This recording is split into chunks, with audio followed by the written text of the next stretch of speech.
I dag skal vi minus eller subtraktion med decimaltal, som er kommatal. Og først der tager vi den her over. Her er det lodret opstilling. Først der er det vi gør, at vi tager og ser, om man kan minus 9 med 5.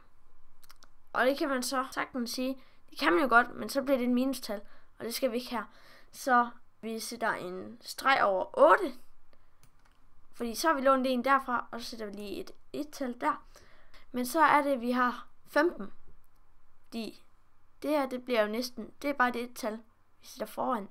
Så det er 15 minus 9. 15 minus 9, det er 6. Og så er det, vi skriver 6-tal her. Pæneste 6-tal nogensinde. Og ja, når vi har skrevet 6-tal, så er det, vi så tager det næste. Og det her der er minus 1, så det er 7 minus 2. Og det er så straks nemmere, fordi der skal vi ikke tælle lån. Så siger vi, at det er 5. Fordi det er det.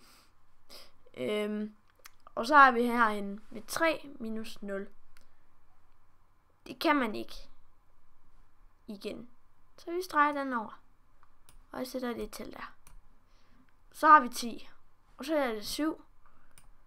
Og så har vi 1 minus 1 her. Hvad giver det så? Det må da give 0. Så det 0-tal, det skriver man sådan set ikke. Men det har jeg lige gjort. Og så sætter man 2 streger under facit. Nu tager vi næste regnestykke. Og så ser vi igen. 6 minus 4. Det kan man ikke sådan rigtigt i. Så vi begynder at låne herovre fra. Bum. Og så tager vi det til over. Så har vi 14. Og 14 minus 6. Det giver 8. Og det kan vi lige sætte 8 til. Sådan der. Og så har vi 1 minus 5. Det kan vi igen ikke. Ja, der er igen noget vi ikke kan. Så låner vi herfra. Sætter en der. Så har vi 11 minus 5. Der kan man straks noget andet, det var. Der har vi den anden mulighed. Det giver 6. Og så sætter vi komma. Og så er det, vi regner 3 minus 1. Og hvad tror I, det giver? 2. Og her er selveste resultatet.